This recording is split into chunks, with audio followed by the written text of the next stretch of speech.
Hi, thanks for tuning in to Turn to the Stars. My name is Andrea Clem, and I am an astrological counselor and a shamanic practitioner from the local Manchester area.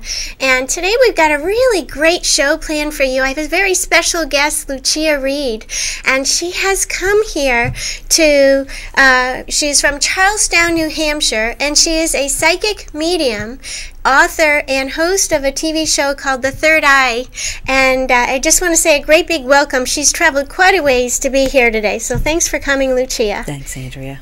And Lucia has, I met Lucia through doing the Psychic Holistic Fairs. Yes. And also, she's just a really great lady to talk to. And she's been in this field for how long have you been a psychic medium?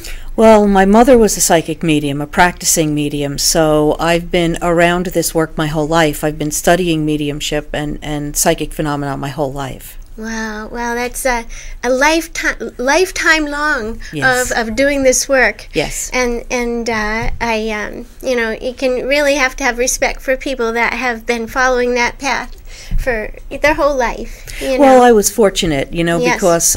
because my mother was a medium, I was raised in an environment that nurtured me. Yes. A lot of people get shut down. Yeah. As children, they see things, but they get shut down. I didn't have that experience, so I was fortunate. Yeah, that's I would say that too, because I had the opposite. Mm-hmm. And but I do know that you are also an author with a book that you've just completed writing. Yes. And looking for a publisher. Yes. And would you like to share some of that information about your book? Certainly. With our guests? Certainly. My novel is called Anaya's Dream, and it's a novel. It's not a work of nonfiction by any means. It's very fictional. It's actually fantastic. Yeah.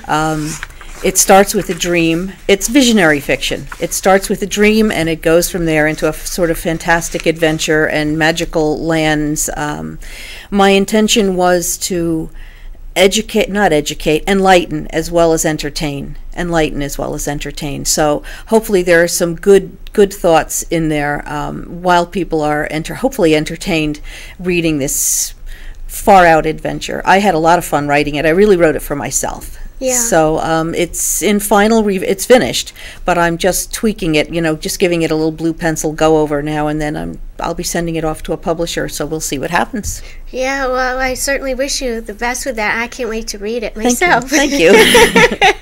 So I just wanted to, make sure that we talked about that, because I had talked to Lucia about that last year. She had invited me to be on her radio show. Mm-hmm. And what is your radio show, and when is that? Well, Currents. I'm not doing it at the moment because the book really started taking up a lot of my time, so something had to give, and so the radio work, it was the thing that gave, but I might pick it up again sometime. Yeah. But it was Currents, and I've done a couple of radio shows. They're all available through my website for free. And your website is? Oh, it's my name. It's www.luciaread, LuciaRead.com.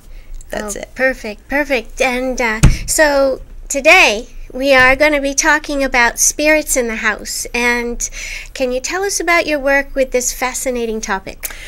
Well, yes, I'd be happy to, Andrea.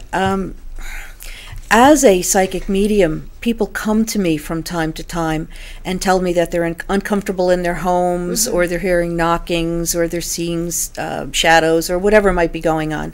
And so they come to me and they tell me, I'm uncomfortable in my space, can you help? So that's usually what precipitates us going in, although not always. I have actually, sometimes I'll see it in a reading. I'll see that, there's a disturbance in your house, and they'll say yes. Yeah. So sometimes it comes up that way. But that's usually how it begins. Someone comes to me and says, I'm not happy in my home. I'm uncomfortable in my space. Yeah. Well, it is a very special type of work to do this type of work. And, the question does arise, many times I know people think that they've got a spirit in the house. And sometimes they're mistaken. Yes. And what is sometimes mistaken as a spirit in the house? Well, that's a good question, because I think most of the time people are actually mistaken. Most of the time, what's happening is these are leftover energies, residual energies, energies from illness, energies from drama, any kind of drama or trauma that's going on in that person's life, or the person who used to live in that space. You know, often someone will come to me and say, well, I just moved into an apartment, or I just moved into a home, and I don't feel comfortable, or I feel like people are watching me, or this kind of thing. And often when that comes up, actually this is residual energy from people who lived there before that imprints on a space. I think of it as energy cobwebs that are invisible, that you can't see, but that are there nevertheless, and that can be dealt with very simply. So usually I suggest to people that they just do a simple clearing, and that usually takes care of the problem. So how can they tell the difference? Well, there's a very important way to tell the difference, and that is that there is no interaction. There's no interaction at all. If you actually have a spirit in your house, you're going to find your things moving, not on command, but you may say, is that you, Grandma? If that's you, would you leave something of yours out for me? Can you let me know that it's you? And you'll find something of your grandmother's suddenly appears on your bureau, that sort of thing. They'll try to identify themselves if it's actually someone trying to reach you. Or if there's an energy left over in that space, imprinted on that space, I'm talking about a spirit who hasn't left that space, they'll try to get your attention. And so there'll be interaction. But if you just feel uncomfortable in the space, that doesn't necessarily mean that you have a spirit. Most of the time it does not mean that. It's simply an energy imprint. So I've seen this before, and it is nice to know the difference. Definitely. It is very nice to know the difference. And what can somebody do about it when there's a spirit in the house? Well, as I said, the first thing I think, just to eliminate the possibility that it's simply an energy imprint, is to do a clearing, just to do a simple clearing of your space using sage or some natural incense. But most important, the most important tool is intention. I believe intention is the most important thing in all of our lives. So what I suggest that people do is go into each room, think about the purpose of each room, and call a blessing down on that space and set an intention for that space. For example, if you're a person whose the heart of the home is the kitchen, which is so often the case, I suggest that you go into the kitchen and dedicate that space as the heart of your home, that this is where we gather, this is where we replenish ourselves, and so on. Set an intention. Your bedroom, the place where you dream, where you sleep, where you pray. Make that intention, set that intention, call a blessing down, and using incense and candles, and prayer, you can clear away any energy cobwebs. It's not going to help spirits to leave, but it will help energy cobwebs, as I call them, to be cleared away. And if I may say so, just as a sidebar, I think this is something that anybody can do, that perhaps we should do maybe seasonally when we're changing our curtains and just doing our spring cleaning or our fall cleaning. I think it's a great idea to do that, because you may well have had a bout of sleeplessness that imprints on the space, or a bout of the flu that imprints on the space. Anything can imprint on the space and start to make you feel uncomfortable. So try that before anything else. It's the simplest thing to do. And you know, we are sitting right now at this time on a lunar eclipse in Scorpio entering. Astrologically, that energy is really very big. If you look up, if you can see the moon at night, this week on the 25th, that moon in Scorpio with Saturn right next to us is really beckoning us to look for these tools. So I'm really thankful that you're here to share with our audience this tool that they can use to help themselves, to make their living space more comfortable and more peaceful. And I do it in my house. I do too. Yeah, and it really does work. It changes the flow of energy. It really does. If I may tell you just a brief little story. We have a very dear friend who inherited a house, and there was some drama around the inheritance. So there was some drama around moving into this place. So what we decided to do, what my husband and I decided to do, was as a moving in gift, was to smudge the house, was to do a clearing for the house.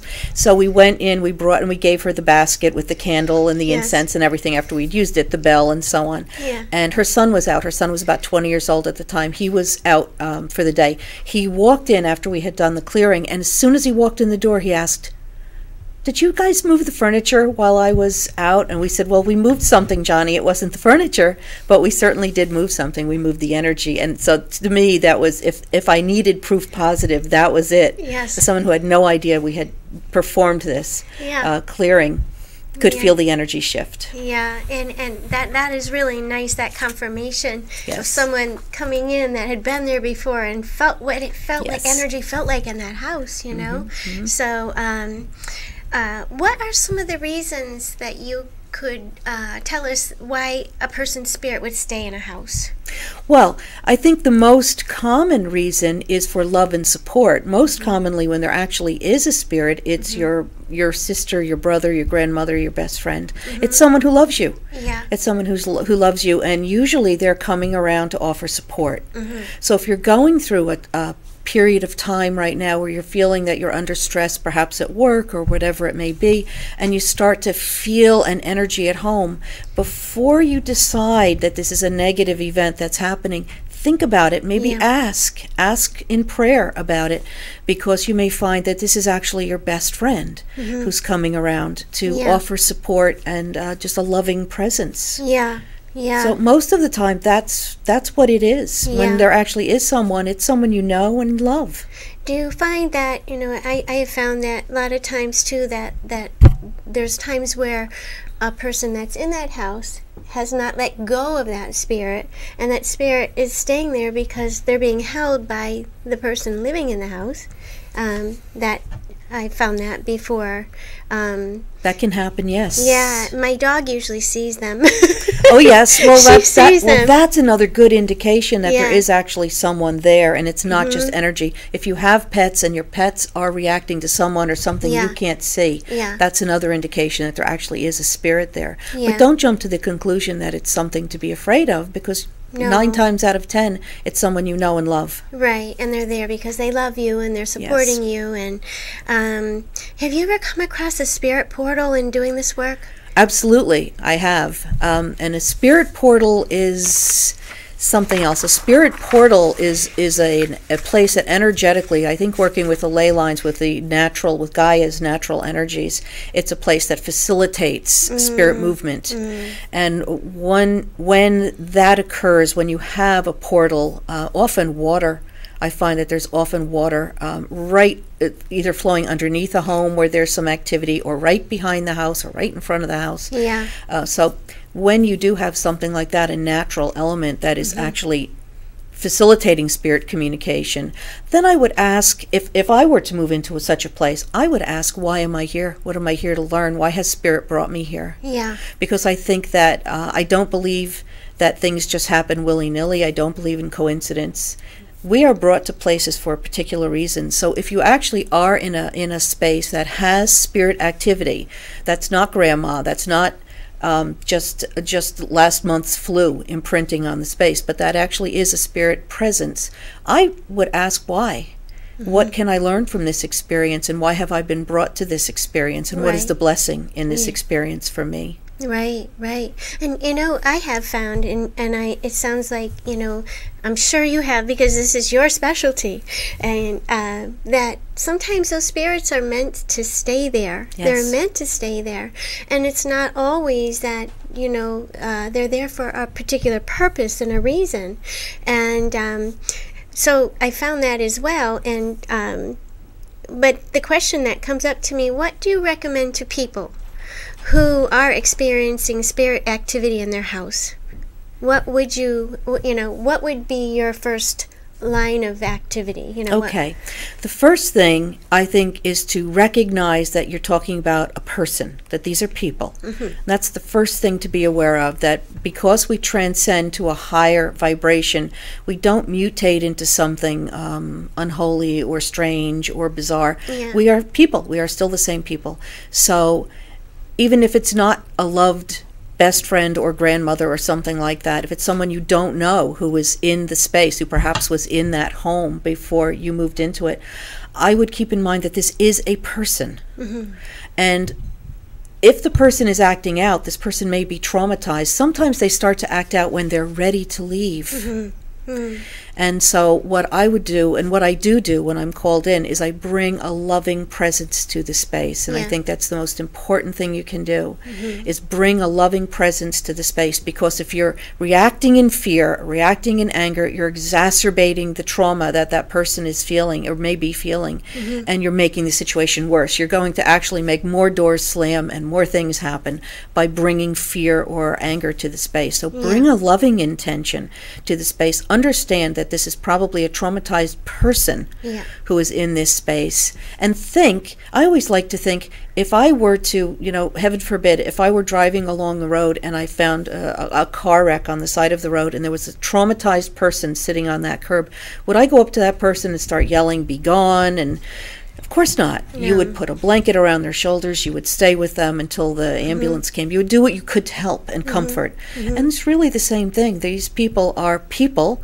often traumatized, and simply not in a body any longer, but there's no difference other than that. So they need help. They need your help. Yeah. They need your help. So if you can bring an attitude of compassion and loving kindness to the space rather than fear or anger, you can help them to transcend. I believe that that love, if you can just surround them with love, it can help them to gain the clarity they need to realize. Sometimes they don't realize that they have died, that they've passed on. And this will help to bring the clarity they need to realize that and to see the loving energies around them, because they have spirit guides, they have friends who are around them, family who are trying to reach them.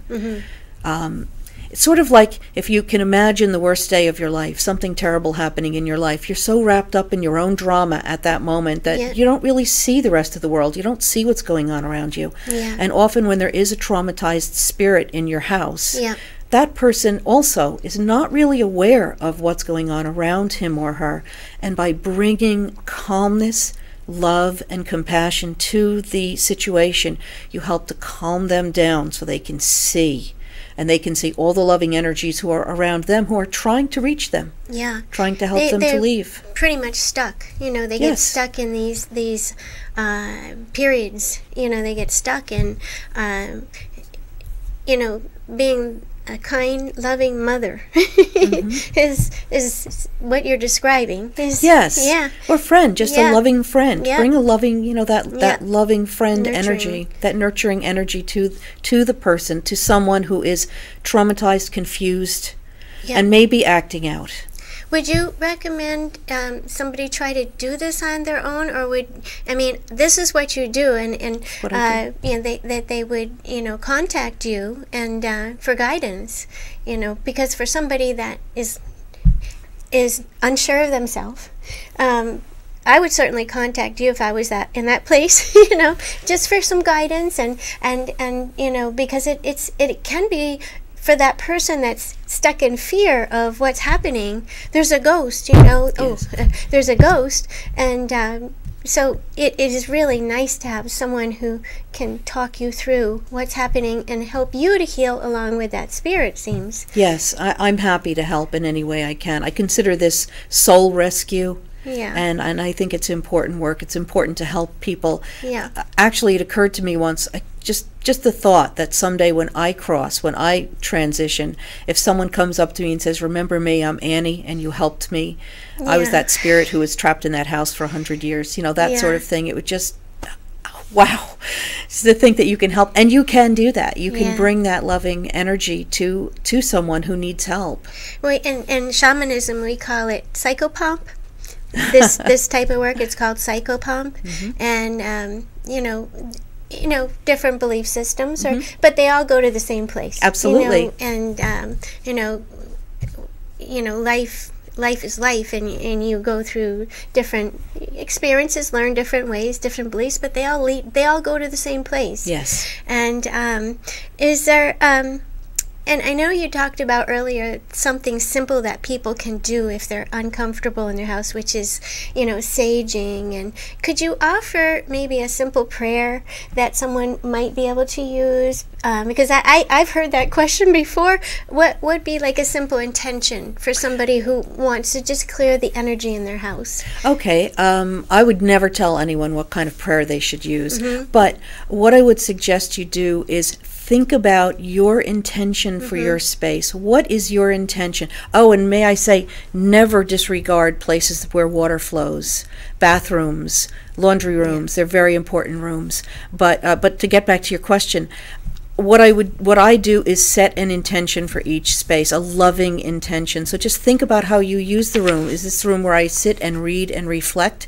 Then you would perhaps want to dedicate the room to peace and good thought and clarity of thought as you're reading, that sort of thing. Just think about how you use each space and what intention would you like to set for each space, and just call that blessing down from the universe, and it will help to clear out any cobwebs. And that, I think, is step one. Before you call anybody, before you do anything, try that. Yes. Because that's probably going to do the trick. Yeah.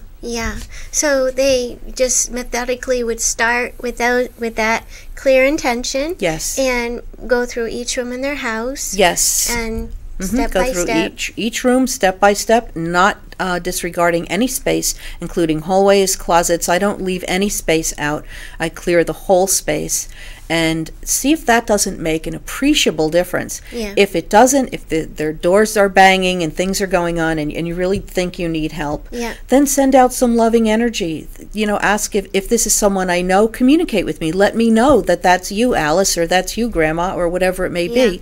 And if that doesn't do the trick, and if you find out that it is your best friend or it is someone you love, well, then problem solved. Yeah, right. Then you know that you have that loving energy around you. That's a wonderful gift, right, to feel that person you love around you. And if that doesn't work, if doors are still slamming and it's not Grandma, then you may want to take it to the next step, which in my view is simply to send a loving intention to that person and say, whoever you may be, if I can help you, I'm here to help you. I want to send you love and help you to gain clarity to go on your way, to go to the next step. Yeah, communication. Try communication, because that is a person. Yeah, right. And only if those steps don't work do you need to take it further. But I'll tell you, when someone approaches me and asks me to do a reading, the first thing I do is I do a reading on the space. Yes. I do a reading to make sure that it's appropriate for me to intervene, because often it's not appropriate for me to intervene. Sometimes I'm actually interfering with that spirit's development, their soul's development. Yeah. So that's the first step. Yes, because sometimes it's their choice to be there. Yeah. For example, there's a restaurant. I don't know if I should say where, but maybe I won't. But there's a restaurant, a local restaurant, which I'll say, that has a spirit, and he chooses to be there. Yeah. Oh. Let me just leave it there. He chooses to be there. I have gone there with the intention of helping him if he was open to help. He is not open to help. He feels that he needs to be there. I think he's sort of punishing himself for I don't know what, but until he can allow himself to move on, he needs to be where he is. Yeah. And I would not try to force him to do anything, because he has free will, and I honor that. Yeah. Right. That is certainly something. I do this just a little bit, and mostly my job has been, like I said, psychopump. If someone comes to me, through the shamanic work, I'll communicate with that. I'll journey and communicate with that spirit, but there's times that it just has to be like it is at this time. They're there for that reason, and there is times, I found that you can really just communicate and talk to them. It's almost like you're talking through what their fears are, what has held them there, and you're sometimes able to free them in that way. Yes. And I'm sure you've seen that. I'm sure you've seen Oh, yes. that. Yeah. And I want to tell everyone, Lucia can be reached on her website at www.luciaread.com, and she is going to be at our May 4th Psychic Holistic Fair at the Yard, which is our 18th Holistic Fair.